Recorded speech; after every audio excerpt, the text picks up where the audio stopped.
Welcome back to Las Vegas. It's Alex Belfield back on the Strip at the Venetian Hotel and Casino, and we're with one of my old friends and one of my favorite people here in Las Vegas. He's a huge personality and an incredibly talented chef. Sam Demarco, how are you? Great, and honestly, it's an honor to have you back. I mean, it's been I'm glad that you see me, growing and moving along in the Vegas market, and pleasure and an honor to have you here. Thank you so much. I only wish my career was doing as well as yours, because I'm still doing the same old nonsense. Here you are with restaurants in Australia. You've got 2 restaurants here now in the Venetian. It's literally going from strength to strength, as well as working on the East Coast. Thanks. Yeah, Sammy D's is actually a coffee shop in Harrah's in Atlantic City. I don't know. I'm diversifying. The Australian market's exciting. I'm glad to be in there.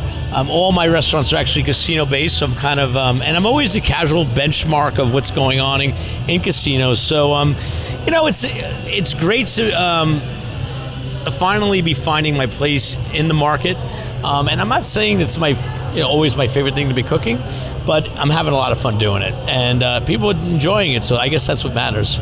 Life can't get any better. You've just had a new baby. You've got an incredibly gorgeous wife. And who knew? That's remarkable, isn't it? And you've got 2 restaurants here. You've got First Food and Bar upstairs, and here at Rattlecan, where we're sat today, you've got Australia open. You've got your own place on the East Coast. You're living the dream, aren't you? I'm living a dream. I'm still based here out of Vegas, which is exciting. I have a few things in the works, television-wise. So as soon as I get announced that, you're going to be one of the first to know. Alyssa's going to help from PR Plus help me remember to tell you that. But I think that I'm excited to get out there in front of the people. I think my whole career I've always been a pretty social guy. I enjoy this. To me, it's all about these relationships and partnerships. Again, it's with you, Alex, coming here, talking about your flight over on Virgin. Your experiences around the city. It's real. It's the real stuff, and that's what it's all about. I always say FTP for the people, and I believe in that. I really think that people want to know what's happening in people's lives and be part of my growth, your growth, our growth, and and what's going on in the food world. So, yes. Why you're one of my favorite people is that you're a bit like me. You're authentic and you're real and you're occasionally shocking and you push the bar and you do things that make people nervous. And I love you for that, because it's become very sanitized, this world. People want to be safe and nice. Yes. You're not about that, are you? You're about being you, and if you feel it fits with your brand, you'll do it. Yeah. No, I'm 100% about pushing the buttons and going to the line. Yeah, I do think that I'm rooted by good cooking techniques and methods and nostalgic, classic, cooking and good ingredients. When it comes to personality, I think it's about the excitement. I have fun doing it, and it's all honest and real. So it's hopefully not meant to be contrived, and I think that's what makes it okay. It's if you're pushing those buttons, but that's what he's really thinking, and that's what just came out. So let's go with it. I think anybody who's met you will know that you're sincere. I had dinner at First last week, which is one of my favorite places to eat, because you've got amazing views here at the Venetian. And then you've just opened Rattlecan, which has got, as people can hear in the background, an amazing energy. People are finding this place and loving it, and it's so different. None of your places are the same, are you? You change them every time. Yep. Yet what is consistent and what is true is your amazing burgers, your hearty food, your real cooking that never ceases to amaze. You just brought me out a dessert with sweet potato. Is this a joke? Are you working me from behind? What's happening? I think a little of both, Alex. But well, listen, I've been known for the s'mores. 1994, I opened my first restaurant in New York City called First. The weekend we opened was 4th of July weekend. We did a barbecue because we really weren't ready to open. We didn't have our liquor license. We did like a BYO, and I did a barbecue in the restaurant. We had American flags hanging, checker tablecloths, and skirt steak, chicken, ribs, backyard salads, watermelon, corn. I sent the staff out and said, go find some twigs and come back. Got some crocks of coal, and we were toasting marshmallows. Obviously, a lot of girls in New York, I guess, went to camp, and I learned about s'mores through them, coming to my restaurant, but they lived on and were always part of my history. Upstairs we do a s'mores cake, and there's variations of the s'mores everywhere. But when it came to doing a burger joint, I said, we want to do some kind of French fry dessert. And I won't lie, I mean, Alyssa was behind me 100%, pushing me with the s'mores. She supports these things, and you know, you got to get it. Stop passing the blame. Take responsibility for this thing. I'm 100% responsible. All right, let me describe. The menu. Let's describe it what it is. So we have sweet potato, which is deep fried. I mean, obviously it's sweet. The clue's in the title. It's sweet potato French fries. It's down and dirty. We're in a burger joint, rock and roll burger joint, shots, burgers, and beers. So we take our sweet potatoes, all the traditional things you'd find in s'mores, which is we have crunched up graham crackers, we have chocolate chips in there, chocolate sauce, little mini marshmallows.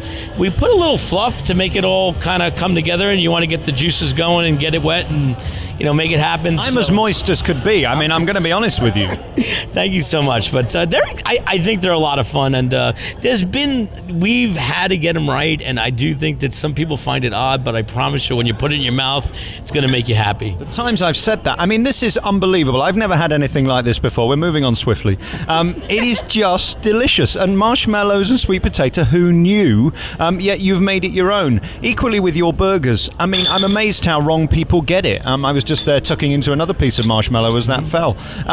I'm amazed how people get burgers wrong. It's so easy to do. You can start adding stuff in, and ultimately, you're only as good as the beef, aren't you? Yeah, I mean, I think you have to stick true to what you're trying to be in the burger world. I'm a big believer in the roads. There's levels of burger and rungs of burger. Being the roadside burger, that there's that middle rung of burger, and then there's that gourmet burger. That I think every now chef has their gourmet burger joint.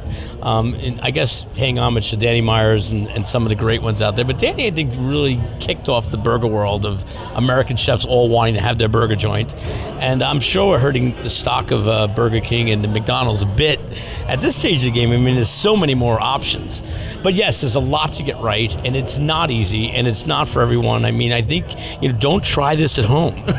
I mean, I'll tell you, you have to really get the right balance of meat consistency to bun, which is number one. Having a good blend of meat that you can get consistently fresh daily. If you can grind, God bless you. I mean, even better.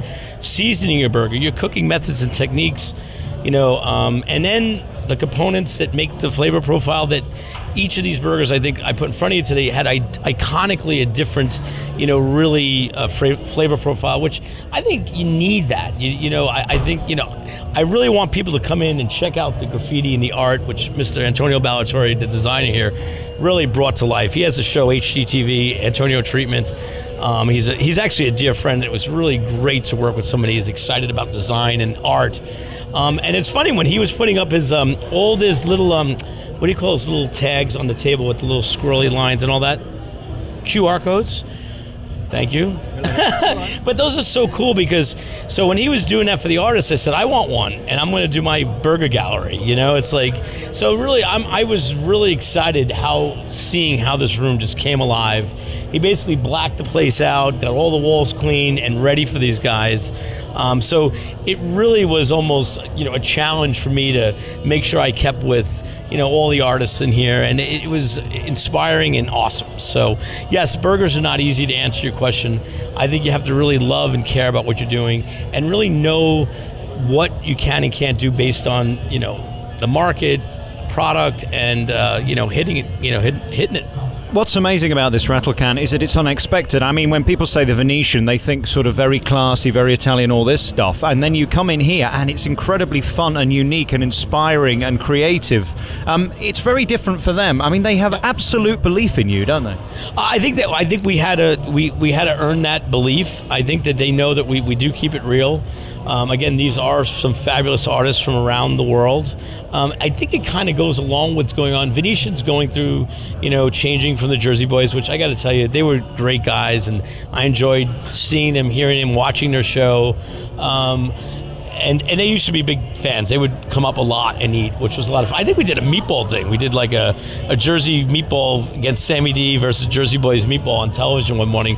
I mean, they were the real deal, and it was great having them here for a number of years.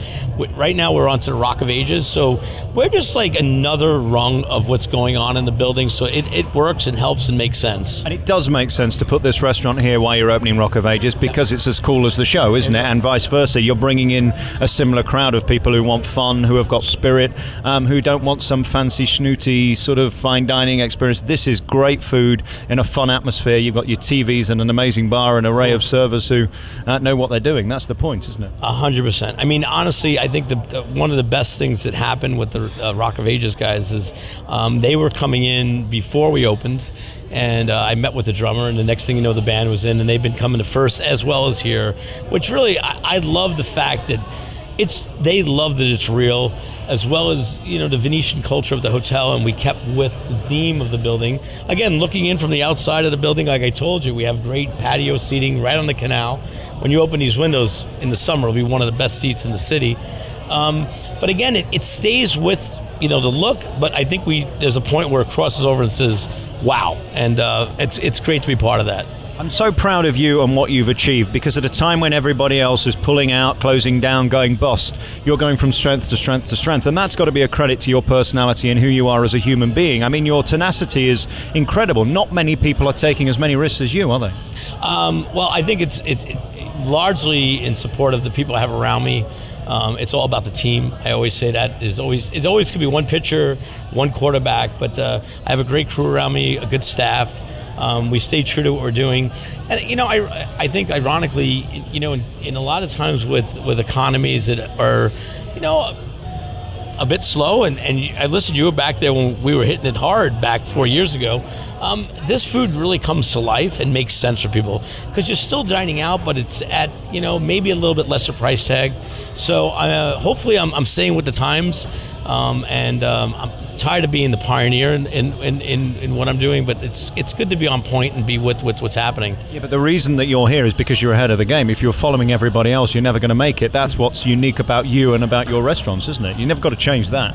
I hopefully won't change a lot. I mean, I just turned 48 years young, and they say you can't teach old dogs new tricks, so hopefully this dog has some tricks, and we're just going to keep running with him. Congratulations on being you, and thanks for 2 lovely meals here at the Venetian. Go and see First, which is just on the upper floor as you come down from South Parking right there, and then in the casino is this amazing Rattlecan, which has got some of the best burgers I've ever tasted, and I just love those sliders. I don't know how you do them. I couldn't recreate them, and that's what's unique, isn't it? You've got to go and get them. You couldn't make those at home. No, I don't. I think that, again, it's about a balance. You know, listen, the bun has to be right, the amount of meat, and again, anytime you want to make them at home, let me know what you got, and we'll make it happen. All right, let's do a deal then. Come to Nottingham, back in England, and I'll fly you in and do some burgers for me. How about that? My personal chef.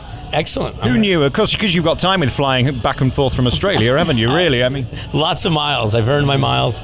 But yeah, you know, listen, I've been excited about Australia. I think one of the most exciting things about Australia really is, you know, America, we look at, you know, I guess 1776 when it came alive. Sorry, I was hoping to have some dessert after we'd finished talking, but it seems the girls have eaten it. They got their s'mores on here. So I think it's the wild thing about being in Australia, and really where I pull from, is all different ethnic and cultural flavors. And, you know, Australia is more first, second, third generation of cultures, and you really see the different ethnic marketplaces and the people shopping and all that. So I'm thrilled to be there, and hopefully you're going to see some of that impact on my food. So hopefully bring a little of that this way and vice versa. Come to London, we'd love you. Sam Demarco, so great to talk to you again. First here at the Venetian along with Rattlecan. Thanks for 2 great dinners. Thank you. Alex, keep it hot. Thanks for keeping us live, and peace out.